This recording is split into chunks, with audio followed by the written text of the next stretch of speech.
Okay, now we go into sample preparation for inorganic analytes. Okay, inorganic analytes can be metal, okay, be it heavy metal, alkaline earth metal, or alkaline metal. Okay, it can be in organic sample such as blood, feces, brain cells, and so on, or inorganic sample such as rocks. Okay, can also be in any materials that consist of inorganic constituent such as minerals. Okay, we have 4 types of methods for preparing inorganic analytes. The goal of preparing inorganic analyte is to destroy the sample that contain all this. Okay, destroy the rock, destroy the brain, destroy the feces, leaving behind only metals inside the solution.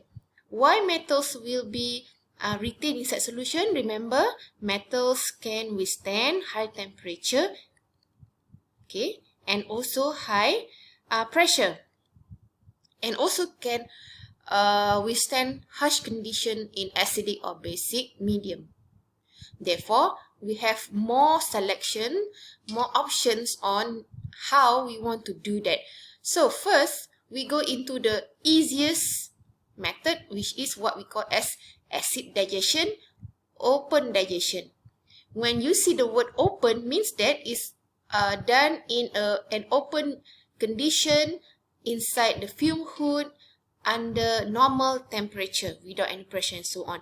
We want to digest the metals out, destroying the solid samples. Okay, for the sake of discussion for solid sample preparation, we won't discuss about liquid here. Okay, so later we will see how acid digestion open style will look like. And then we have acid digestion, means that you are actually putting acid to destroy the sample. Acid digestion in closed system, whereby we add a microwave radiation. We will include microwave heating, means that here you are digesting at mild temperature, for example 200, not mild, not really that high temperature, while this one can go up to maybe 400 in a closed system in a shorter time. This is also suitable for solid and liquid sample. And then what if you have a very hard sample such as rocks? Do you think that acid digestion open and closed system will destroy these rocks? No, because rocks consist of silica. Silica usually can be destroyed at around 700 degrees C to 1000 degrees C. Therefore, we need something that can ash the silica, means that we destroy the silica, whereby what we call as dry ashing, using minimum amount of acid, while wet ashing will be using a little bit of acid medium. Okay. Okay, this is how acid digestion of inorganic samples, inorganic analytes looks like. Okay, acid digestion is also known as wet digestion. Okay, if you see digestion done in a beaker, closed with only watch glass, done inside fume hood and without any pressurized system, this is what we call as open digestion. Okay, what kind of sample can we do this? So the most common one is we can analyze, for example, if you want to analyze iron. Iron is inorganic analyte, right?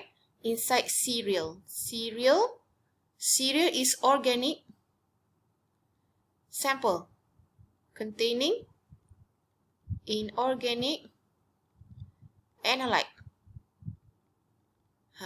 So organic samples such as cereal can be destroyed easily by this acid. Okay, and you see here hot plate is used. Usually is up to 200 degrees C or 250 degrees C. You can also use 100 if you think that your sample will be decomposed at lower temperature, such as brain tissue or feces.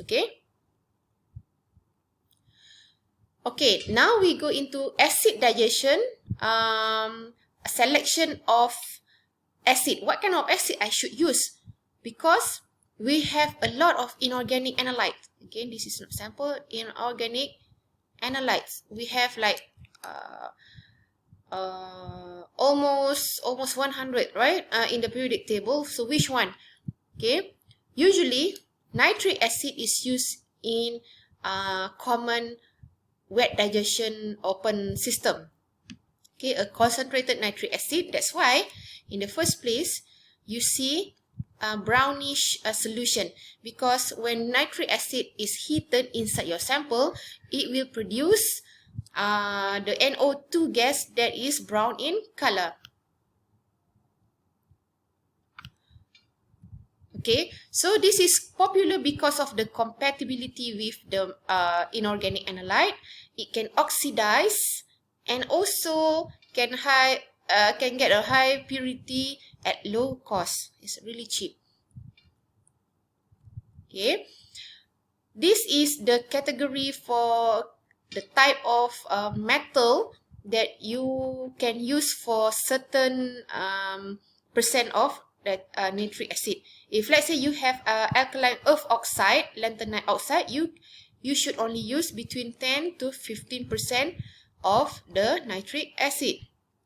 Okay, what if you have more stable inorganic metal that need more concentrated nitric acid to destroy the surrounding sample?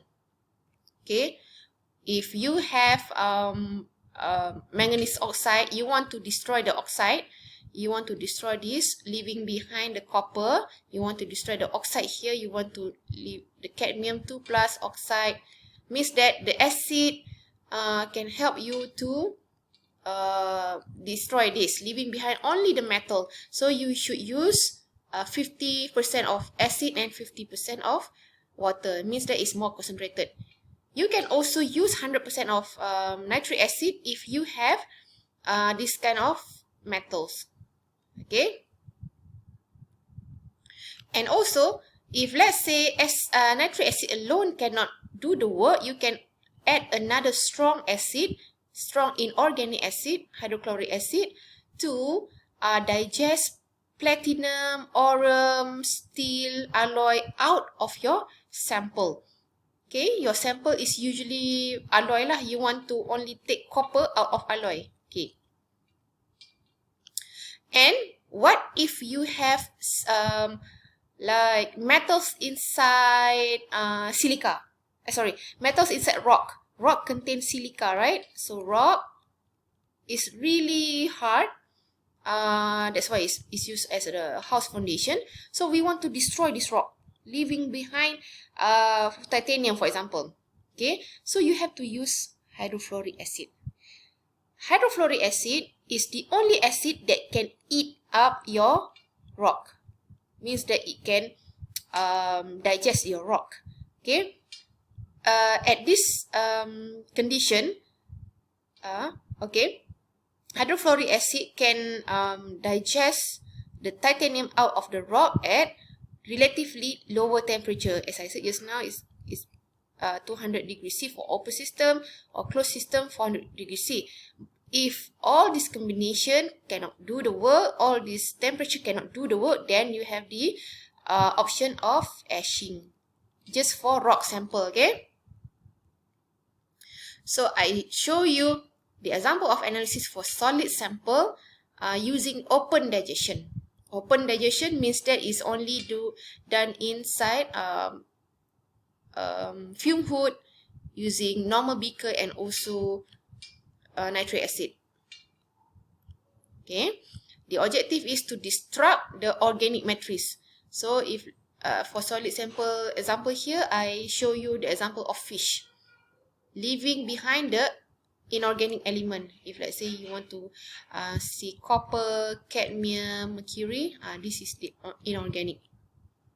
Okay, this is the same just now. Okay, this is the example. Okay, the example I show you is actually from a standard method APHA3O3OE. This is using open digestion. First, okay, this is the fish, cut, blend, dry, cone, quarter as usual, I mentioned just now. And then you take a small portion of that fish sample. Okay. And then you put in nitric acid. Okay. And this method suggests to use peroxide acid as well to further oxidize the sample, leaving behind only cadmium. Okay, heat the solution. Can also use below 900 degrees C until you get a clear solution. Okay, if let's say you get a brown solution due to this nitric acid, you can filter out the residue of that brownish suspended solid. And then after that, you transfer to 225 ml volumetric flask and dilute to the mark with any solvent that you use and undergo analysis. Okay, here you have to make sure that there's no suspended solid. It means that you have to filter.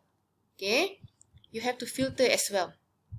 If you see suspended solid, then you can do analysis.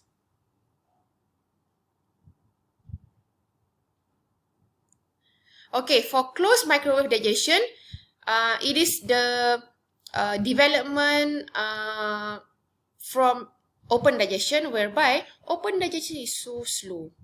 Slow means that you have to wait at least like half an hour just to get the digested solution.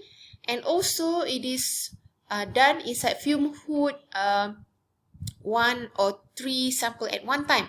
So microwave digestion comes into the aid for rapid and efficient decomposition using microwave radiation, so that in the microwave digestion system, you can get a rapid analysis because we have microwave radiation.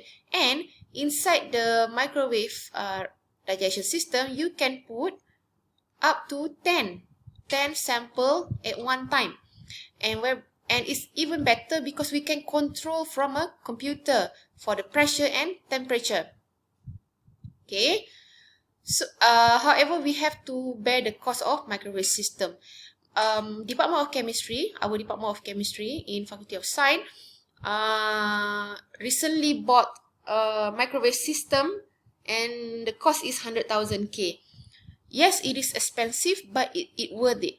Okay, because it can get rapid digestion and 10 sample at one go.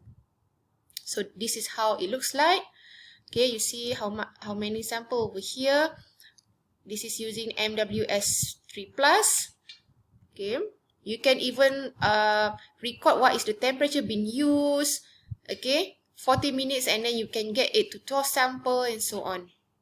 So in monitoring lab, routine monitoring lab, this is very, very important. This is a good investment to do. So this is the table on what kind of acid to use, what temperature for what kind of matrix. Okay, you can have a look on this. The point I said about using HF is where you have the matrix of ceramic is now.